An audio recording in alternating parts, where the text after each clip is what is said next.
बोलिए भारत माता की। बिगोद की सभा में हम सब के बीच में विराजमान पार्टी के वरिष्ठ नेता आदरणीय कैलाश मेघवाल जी, सांसद और इस जिले से वर्षों से प्रतिनिधित्व कर रहे राज्यसभा में एक बुद्धिजीवी राजनेता की छाप छोड़ चुके श्रीमान वीपी सिंह जी, पूर्व सांसद भाई मानवेंद्र सिंह जी, मंच पर विराजमान सभी नेतागण, इस विधानसभा क्षेत्र के स्वराज संकल्प यात्रा के प्रभारी और हमारे झालावाड़ जिले के जिलाध्यक्ष पूर्व विधायक भाई नरेंद्र नागर जी, यहां पर उपस्थित बहनों और भाइयों, स्वराज संकल्प यात्रा की पृष्ठभूमि के बारे में, इसकी जरूरत के बारे में आपके बीच में बात पूरी मुखरता से आई है। यहां बहुत बड़ी तादाद में किसान भाई बैठे हैं, बहुत बड़ी तादाद में नौजवान भाई बैठे हैं और मैं जिनको जानता हूं ऐसे 36 कौम बिरादरी के इस बिगोद और मांडलगढ़ विधानसभा क्षेत्र के लोग यहां बैठे हैं। लेकिन मुझे सबसे ज्यादा खुशी इस बात की हुई कि जब हम यहां की सभा की तैयारी के लिए आए, आपके बीच में आपके जिले के ही जाजपुर के लोकप्रिय विधायक शिवजीराम जी मीणा आपके बीच में पधारे हैं।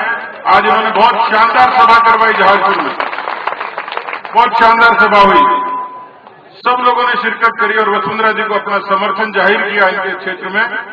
शिवजीराम जी का स्वागत। मैं निवेदन कर रहा था कि मुझे खुशी इस बात की हुई कि देश और दुनिया की राजनीति में बड़े परिवर्तन हो रहे हैं। एक जमाना था जब भारतीय जनता पार्टी को, जनसंघ को सड़क और संसद तक अछूत करार दिया गया था। आरोप यह लगता था कि चंद शहरों की पार्टी, चंद बिरादरियों की पार्टी। लेकिन मुझे यहां बहुत बड़ी तादाद में, इससे पहले जब इसकी मीटिंग के लिए मैं आया तो मुझे अल्पसंख्यक समुदाय के बहुत सारे भाइयों ने कहा कि हमारी आस्था भारतीय जनता पार्टी से जुड़ने जा रही है। हम राजस्थान में कांग्रेस का कुराज बदलने के लिए वसुंधरा जी के साथ आना चाहते हैं। आज इस बड़ी सभा में बड़ी तादाद में वो लोग आए हैं। मैं प्रदेश भारतीय जनता पार्टी की ओर से उन सबका स्वागत करता हूं। हिंदुस्तान के आम आदमी की सोच बदली है और मुझे पूरा यकीन है कि हिंदुस्तान की धरती पर पैदा हुआ मुसलमान इस भारत माता से अलग नहीं हो सकता। इस धरती पर पैदा हुआ सच्चा मुसलमान इस भारतीय जनता पार्टी के साथ जुड़कर अपने आप को गौरवान्वित करता है। और इसका कारण साफ है, इन 65 वर्षों की सियासत में हिंदुस्तान का किसान, हिंदुस्तान का नौजवान, हिंदुस्तान का मजदूर और किसी भी कौम का आदमी हो, लेकिन सबसे पहले कोई समझा है आज तो हिंदुस्तान का मुसलमान समझ चुका है कि उसको केवल वोट बैंक की निगाह से इस कांग्रेस पार्टी ने देखा है। उनके मोहल्लों में विकास नहीं हुआ, उनको तालीम नहीं मिली, उनको तंजीम नहीं मिली, उनको रोजगार नहीं मिला, केवल वोट बैंक के जरिए उनको देखा गया और इतने वर्षों तक उनका शोषण हुआ। आज हिंदुस्तान का मुसलमान केवल बिगोद का मुसलमान नहीं, हिंदुस्तान का मुसलमान आज कांग्रेस पार्टी से जवाब मांगता है कि हमारे यहाँ तालीम क्यों नहीं, तंजीम क्यों नहीं, रोजगार क्यों नहीं, सद्भाव क्यों नहीं। मुझे खुशी हुई कि किसी जमाने में बिगोद में तनाव होता था, लेकिन वो मुसलमान भाई, उसने कहा सुख और शांति और अमन चैन दुनिया में मुसलमान को कहीं मिलेगी तो इस हिंदुस्तान की सरजमी पर मिलेगी, दुनिया में कहीं नहीं मिलेगी। ये हिंदुस्तान का मुसलमान समझ चुका। ये वो हिंदुस्तान की धरती है जिसने हिंदुस्तान की सारी कौमों और दुनिया की सारी कौमों, इतिहास गवाह इस बात का कि दुनिया का सबसे छोटा समुदाय पारसी समुदाय, उसको छत्र छाया मिली तो हिंदुस्तान में मिली। क्रिश्चियंस को बहुत पाबंदी है लेकिन आजादी मिली तो हिंदुस्तान में मिली।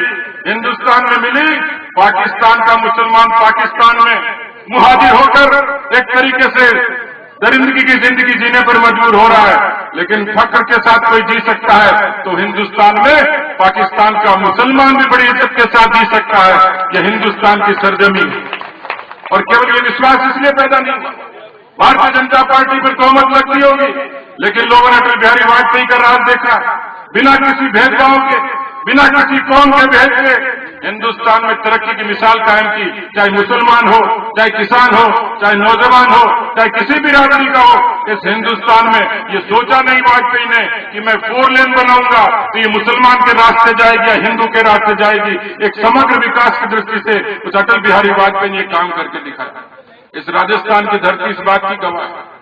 लोग आज पूछते हैं कि सबसे बड़ी दरगाह अजमेर में, ख्वाजा की दरबार में, इतने बरस हो गए कांग्रेस पार्टी को राजस्थान में हुकूमत करते हुए, लेकिन इस ख्वाजा के दरबार को सुंदरता प्रदान करने का, मजबूती प्रदान करने का काम किसी ने किया तो इस राजस्थान की धरती के शेर भैरव सिंह शेखावत ने किया, भारतीय जनता पार्टी की हुकूमत ने की।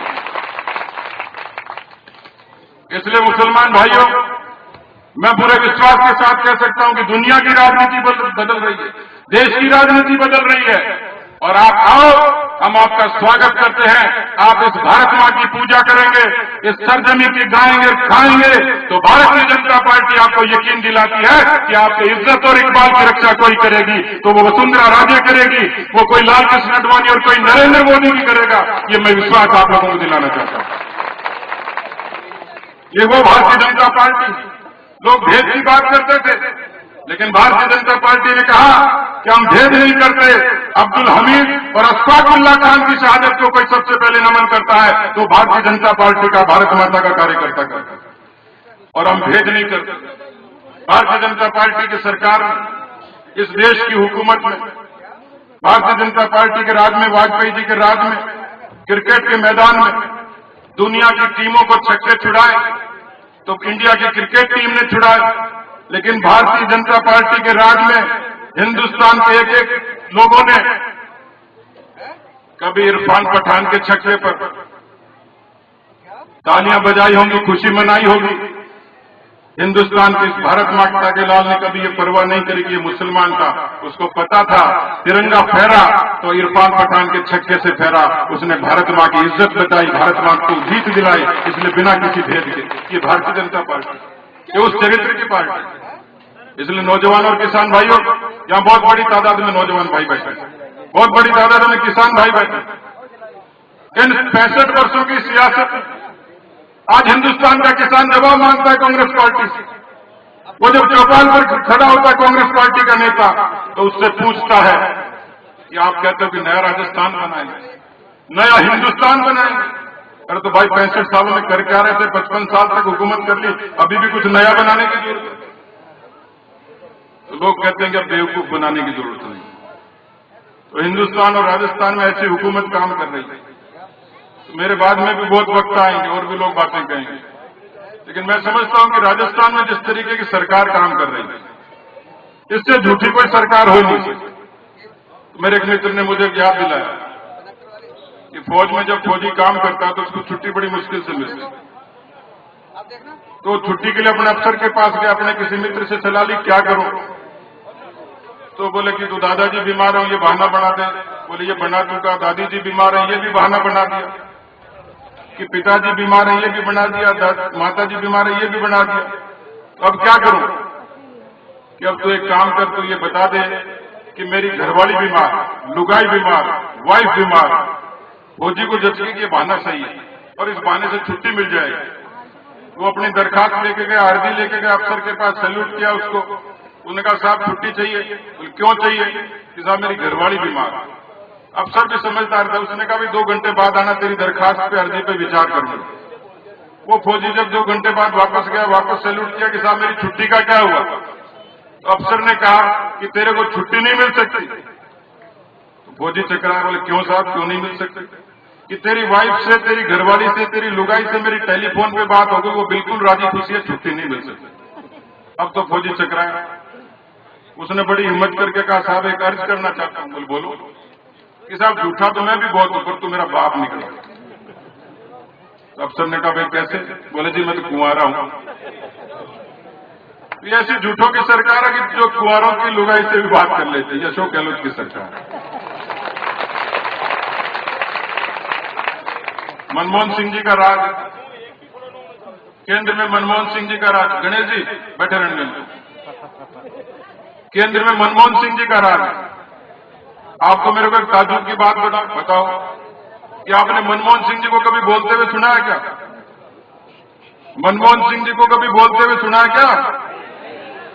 एक बुजुर्ग बीमार हो गया तो उसके बेटे ने उस बुजुर्ग से पूछा कि पिताजी आपकी अंतिम इच्छा क्या है? अभी हमारी माताएं बहनें बैठी नाराज हो जाएंगी। अपने यहां कहा जाता है कि महिलाएं ज्यादा बोलती हैं। ये अलग बात है कि नेता और कभी भी ज्यादा बोलते हैं। तो बुजुर्ग से पूछा बेटे ने कि पिताजी आपकी अंतिम इच्छा क्या है? बोले बेटा मेरी अंतिम इच्छा है कि तेरी मां को चुप होते हुए देखूं और मनमोहन सिंह को बोलते हुए सुनूं। देश का प्रधानमंत्री बोलता ही नहीं। अशोक गहलोत जी के बारे में जो कुछ कहो, अभी पिछले दिनों 2-3 बड़ी जोरदार घटनाएं हुई। यहां मेरी उम्र के कई लोग बैठे होंगे। सरकार कैसे काम करती है, तो एक तो पिछले दिनों कई महीनों की बात होगी, 6 महीने पुरानी, उदयपुर तहसील की, उदयपुर जिले की कोई घटना। एक नर्स ने जननी सुरक्षा योजना के पैसे उठाए, पैसे बांटे। उसने अपने रिकॉर्ड में लिखा कि 21 डिलीवरी कराई। पैसे मिलते ही जननी सुरक्षा योजना की वसुंधरा जी ने शुरू करी। अब इन्होंने नाम बदल दिया, उसको जननी शिशु सुरक्षा योजना करके चल गया, कोई बात नहीं। हमारी योजना थी लागू करें और गरीब को कुछ दें तो हमें कोई ऐतराज नहीं, पर दें तो सही। तो उस नर्स भाई ने क्या किया, 21 डिलीवरी कराई, उसके पैसे उठाए। जब सरकारी ऑडिट में जांच आई तो पता लगा कि किसी देवीलाल नाम के आदमी की भी फर्जी डिलीवरी करा के जननी सुरक्षा योजना के पैसे उठाए। देवीलाल नाम के ऑडिट में पता लगा कितना फर्जीवाड़ा हुआ। पिछले दिनों बड़ी सादगी के एमएलए साहब टंकी पे चढ़ गए। टंकी पे क्यों चढ़े कि साहब ये टावर हटाओ। तो मुझे याद आई शोले फिल्म की, बहुत सारे लोगों ने देखी होगी, देखिए आप लोगों ने। तो उसमें एक वीरू होता है, वो टंकी पे चढ़ जाता है। ये नीचे हाँ भर इन्होंने देखी होगी, कई बार देखी होगी, क्योंकि नीचे बसंती खड़ी होती। वीरू कहता है बसंती शादी के लिए हाँ नहीं करेगी तब तक टंकी से नहीं उतरूंगा। और वो एमएलए साहब 1 तारीख को टंकी पे चढ़ गए कि जब तक टावर नहीं हटेगा तब तक नीचे नहीं उतरूंगा। अरे तो भाई हुकूमत किसकी है? तुम्हारी सरकार, तुम्हारा टावर हटाओ भाई। वो टंगे रहे 6-7 घंटे भूखे प्यासे, इसलिए टंगे रहे कि उस दिन 1 तारीख थी, 1 अप्रैल थी। 1 अप्रैल को अंग्रेज लोग मनाते हैं कि मूर्खों का दिवस है। तो पुलिस वालों ने सोचा कि एमएलए साहब मूर्ख बना रहे हैं, उनको उतारा नहीं, वो टंगे रहे। बाद में फोन किया भाई उतारो, तो बड़ी मुश्किल से उनको नीचे उतारा। तो मौजूदा सरकार का कोई एमएलए टंकी पे चढ़ जाए, इससे बड़ी बात क्या हो सकती है? आपके लोग बड़े गाजे बाजे के साथ वसुंधरा जी का स्वागत करने के लिए आ रहे हैं। थोड़ी देर में हमारे बीच में होंगी। मैं तो ये कहना चाहता हूं कि हिंदुस्तान और राजस्थान की जनता अब एक सिंगावलोकन कभी पीछे मुड़ के देख रही है।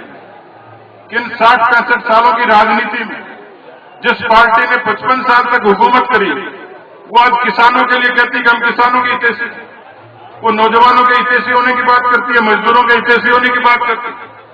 लेकिन किसान भाई इस बात के गवाह हैं, इस हिंदुस्तान की धरती पर किसानों के सबसे पहले कोई आवाज उठाई तो ये भारतीय जनसंघ था, जिसने ये कहा हर हाथ को काम, हर पेट को रोटी, हर खेत को पानी, महंगाई को लगाम, नौजवान को काम। ये उस जमाने में कहा जब देश आजाद हुआ।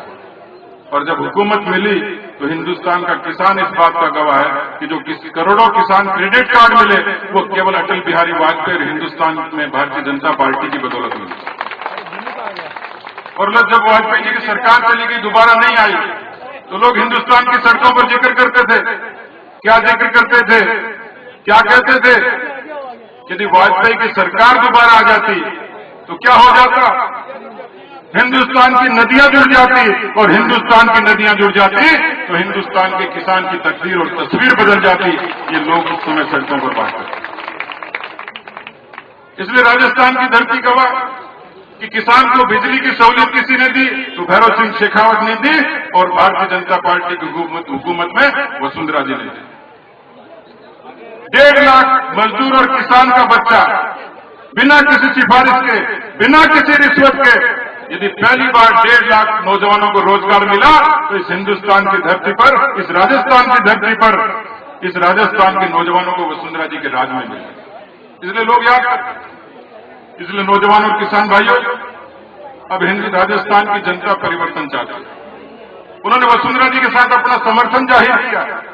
हिंदुस्तान की जनता भी परिवर्तन चाहती है। उसने भारतीय जनता पार्टी की हुकूमत देखी। इसलिए मैं आपसे गुजारिश करूंगा, यहां बिगोद की धरती पर यहां अखिलेश के भाई भी बैठे हैं, यहां 36 कौम बिरादरी के नौजवान भी बैठे हैं। ये परिवर्तन की लड़ाई केवल राज बदलने की नहीं, ये एक नया हिंदुस्तान बनाने की लड़ाई। और मैं आपसे समर्थन चाहूंगा कि आप सब लोग मिलकर यदि इस भारतीय जनता पार्टी कर वसुंधरा जी के हाथ मजबूत करेंगे तो निश्चित रूप से एक नया हिंदुस्तान बनेगा, नया राजस्थान बनेगा। बहुत बहुत धन्यवाद। जय भारत, जय हिंद।